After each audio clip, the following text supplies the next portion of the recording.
comeback dengan Nada Nalida. Kalian mungkin sering banget dengar kalimat yang namanya kolaborasi is key, dan sering banget digaungkan oleh para eksportir. Kolaborasi adalah salah satu kunci, dan aku adalah salah satu eksportir yang sepakat dengan kalimat tersebut. Karena rentetan ekspor itu panjang banget nih ya.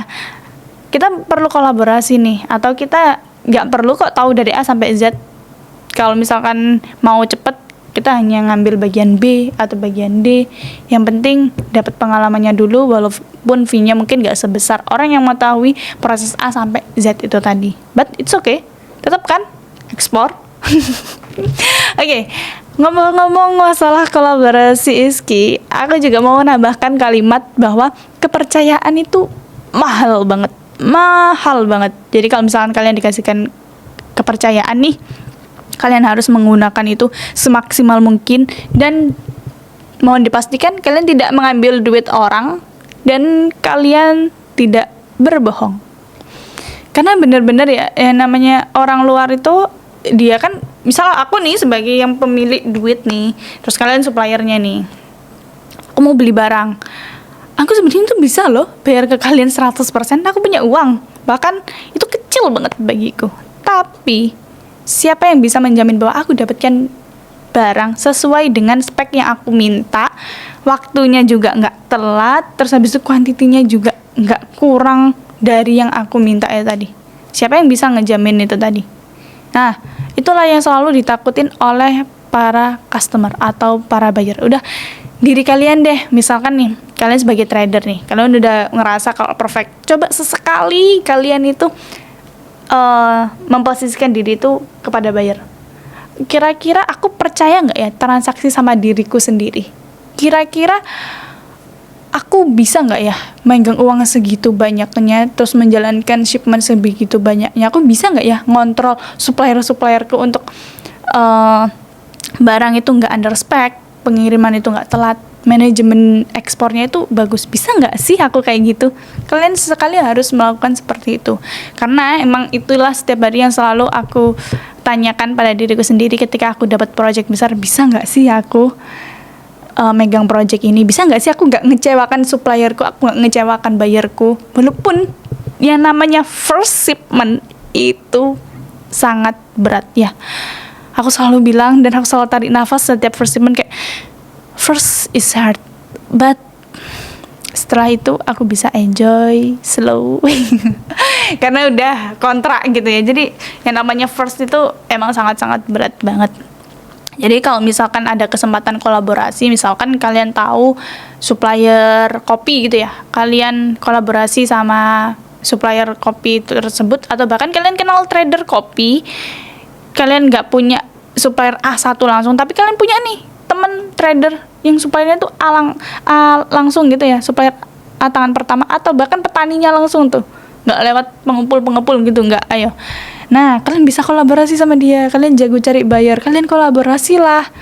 Oke, aku cariin pasar ya, nanti kalau misalkan aku dapet, ntar aku beli barang di kamu ya. Ya kalian bisa bilang kayak gitu ya.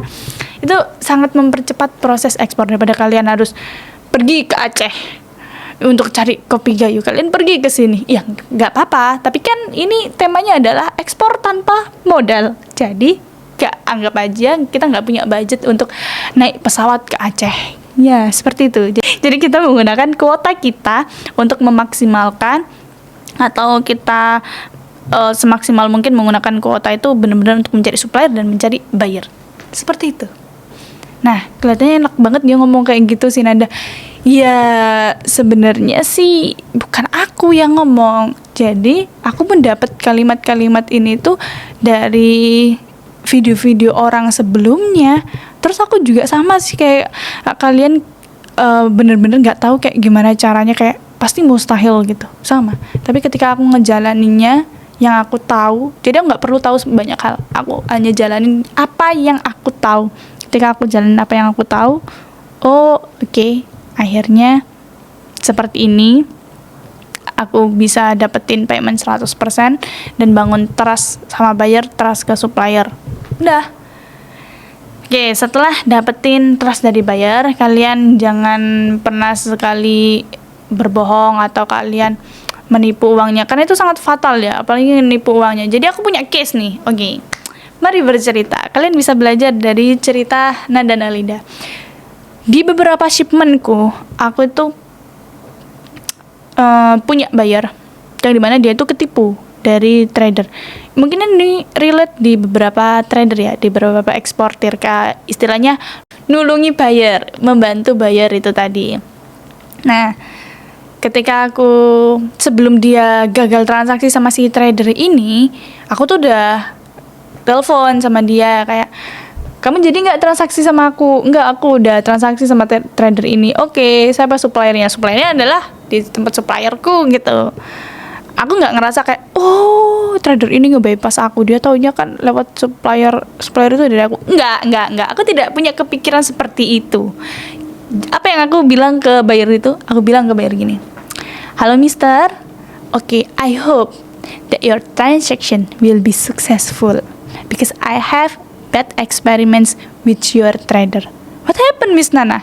Okay, I'm not make you are canceling your dealing with the trader. No, I just telling to you are learning with my story, bad story gitu. Aku inginnya tuh kamu tuh belajar dari kisahku. Aku nggak ada kok rencana buat jangan transaksi sama dia. Nggak, aku nggak punya pikiran kayak gitu. Atau aku bilang dia nge-bypass supplierku, walaupun secara nyata dia nge-bypass supplierku, tapi bukan itu poinnya ya. Aku cerita, aku ada kendala nih sama traderku seperti ini. Aku harap kamu hati-hati sama dia, baik itu dari kontrak, transfer, dan lain-lain ya. Udah nih berjalan 3 hari. Aku telepon lagi. Halo miss, halo mister, kamu berapa dealing ke supplier? Aku dealing dengan harga sekian. Oke, kapan barangmu akan dikirim? Sekian. Kamu beneran udah beli? Iya, aku udah beli, aku udah tanda tangan kontrak. Oh, karena supplierku atau supplier produsernya itu bilang kalau kamu nggak ada pesanan masuk.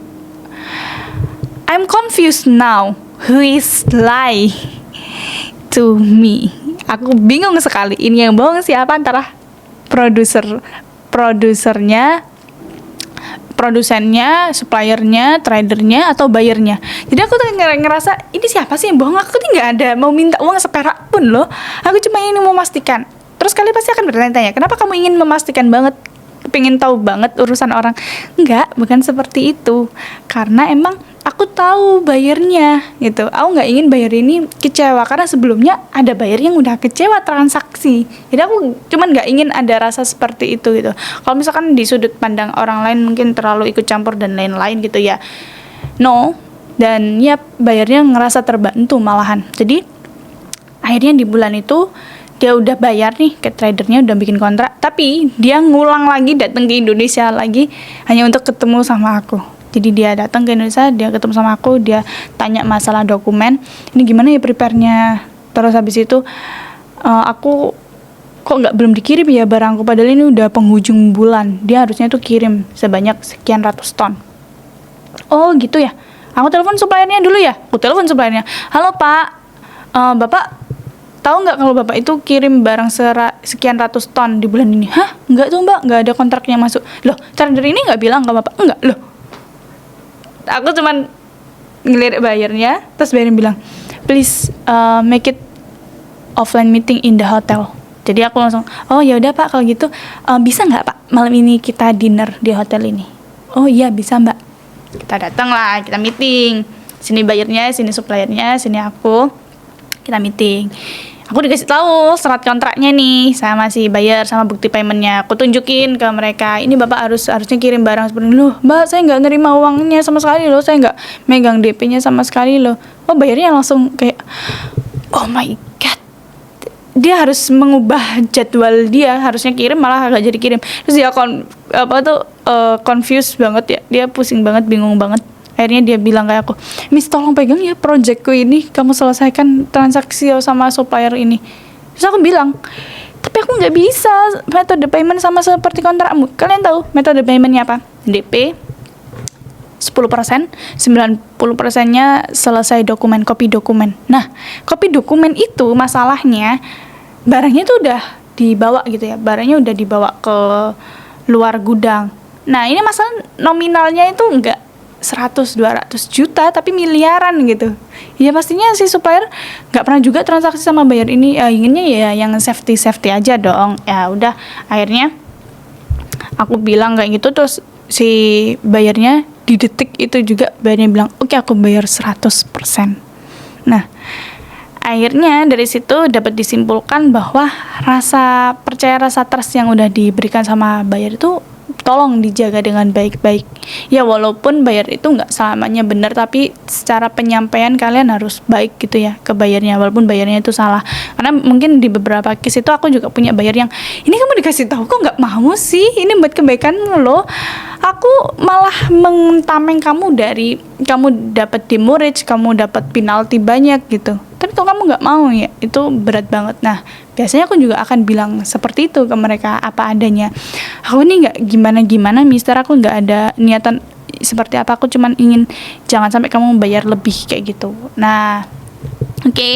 Jadi kalau misalkan kalian ngerasa setiap shipment itu berat, apalagi first shipment itu berat. Tapi kalau misalkan kalian udah dapat kontrak itu, alhamdulillah bisa berjalan. Jadi seberat apapun itu bertahanlah. Apalagi kalau kalian punya komunitas ya tentunya. Pembahasan masalah komunitas ini akan ada di video selanjutnya. Jadi jangan lupa subscribe, like, komen, dan nyalakan loncengnya agar kalian tahu nih apa aja yang aku keluarkan dan aku sajikan tentang kisah ekspor. Aku Nada Nalida, see you.